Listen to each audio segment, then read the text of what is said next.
Welcome to red TV. Operation Sindoor ఇక ఆగిపోయింది, కొనసాగదు అని చెప్పేసి మాట్లాడుకుంటున్న తరుణంలో ఇండియన్ ఎయిర్ ఫోర్స్ ఐఏఎఫ్ నుంచి ఒక ప్రకటన విడుదలయ్యింది. ఇంకా ఆపరేషన్ సింధూర్ ఆన్ లోనే ఉంది, అంటే కొనసాగుతూనే ఉంది, ఇంకా మేము ఆపలేదు అని చెప్పేసి వాళ్ళు ఇచ్చిన ప్రకటన ఇప్పుడు సంచలనంగా మారింది అని చెప్పుకోవాలి. ఎందుకంటే మే 7వ తారీఖు అంటే ఎర్లీ మార్నింగ్ 1:05 నిమిషాలకి ఇది స్టార్ట్ చేశారు ఆపరేషన్ సింధూర్ అని. ఇప్పుడు అది ఆగిపోయింది అని చెప్పేసి మాట్లాడుకుంటున్నారు. ఒక పక్క మనం ఆల్రెడీ సీజ్ ఫైర్ గురించి మాట్లాడుకున్న తరుణంలో ఇప్పుడు ఐఏఎఫ్ ఇప్పుడు దీన్ని విడుదల చేయడంలో అసలు ఏముంది, అసలు అంటే పరిస్థితి డిఫరెంట్ గా మారిపోయింది అని చెప్పుకోవాలి.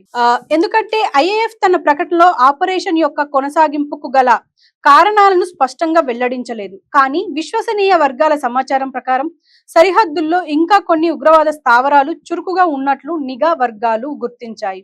వాటిని పూర్తిగా నిర్మూలించే వరకు ఆపరేషన్ కొనసాగే అవకాశం ఉంది అని ప్రకటించారు. ఈ ప్రకటన ప్రజల్లో భిన్నమైన అభిప్రాయాలకు దారితీసింది. కొందరు ఐఏఎఫ్ యొక్క ధైర్యమైన చర్యను సమర్థించుకుంటున్నప్పటికీ దేశ భద్రతకు ముప్పు కలిగించే శక్తులను పూర్తిగా అణిచివేయడం అవసరమని వారు అంటున్నారు. మరికొందరు మాత్రం ఆపరేషన్ యొక్క సుదీర్ఘ కాలం గురించి ఆందోళన వ్యక్తం చేస్తున్నారు. ఇది ప్రాంతీయంగా ఉద్రిక్తతలను పెంచే అవకాశం ఉందని వారు భయపడుతున్నారు. ఐఏఎఫ్ మాత్రం తమ సిబ్బంది యొక్క భద్రత మరియు ఆపరేషన్ యొక్క విజయం తమకు అత్యంత ముఖ్యమని స్పష్టం చేసింది. వారు అత్యాధునిక యుద్ధ విమానాలు మరియు సాంకేతిక విజ్ఞానాన్ని ఉపయోగిస్తూ శత్రువులకు ఏ మాత్రం అవకాశం ఇవ్వకుండా ముందుకు సాగుతున్నారు. ఈ సంచలన ప్రకటనతో దేశ ప్రజల దృష్టి ఇప్పుడు ఐఏఎఫ్ యొక్క తదుపరి చర్యలపై కేంద్రీకృతమై ఉంది. ఆపరేషన్ సింధూర్ ఎప్పుడు ముగుస్తుందో, దాని ఫలితాలు ఎలా ఉంటాయో వేచి చూడాలి. విలేకరుల సమావేశంలో పాకిస్తాన్ వైమానిక దళానికి చెందిన public relations director general air vice marshal Aurangzeb Ahmed మాట్లాడుతూ, పుల్వామాలో తమ వ్యూహాత్మక చాకచక్యాన్ని భారత్ కి చాటి చెప్పడానికి ప్రయత్నించామని చెప్పారు. ఈ సమావేశంలో పాకిస్తాన్ సైన్యానికి చెందిన inter services public relations director general lieutenant general Ahmed Sharif Chaudhry, నౌకాదళ ప్రతినిధి కూడా పాల్గొన్నారు. ఔరంగజేబ్ అహ్మద్ మాట్లాడుతూ, పాకిస్తాన్ గగనతలం, భూభాగం, జలాలు లేదా ప్రజలకు ముప్పు వాటిల్లితే రాజీపడే ప్రసక్తే లేదని తేల్చి చెప్పారు. దేశానికి తాము రుణపడి ఉన్నామని చెప్పారు.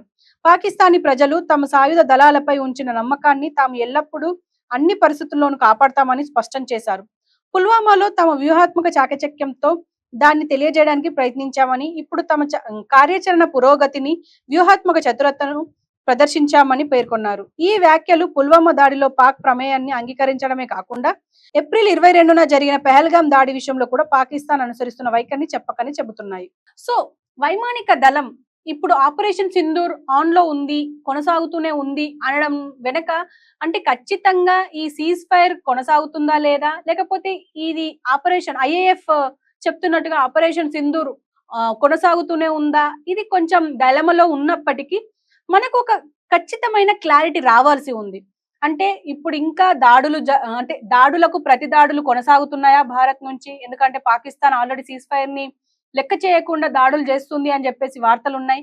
సో మన వాళ్ళు ఏం చేస్తున్నారు అనేది తెలియాలి. అంటే మన ఆర్మీ, మన నావిక దళం, మన నేవీ ఇవన్నీ ఏం చేస్తున్నాయి, అంటే నిజంగానే ప్రతిదాడి చేస్తున్నాయా, అంటే ప్రతిఘటిస్తున్నాయా వాళ్ళ దాడుల్ని, లేకపోతే సీజ్ ఫైర్ ని కొనసాగిస్తూ అంటే దాన్ని అనుసరిస్తూ సైలెంట్ గా ఉన్నాయా?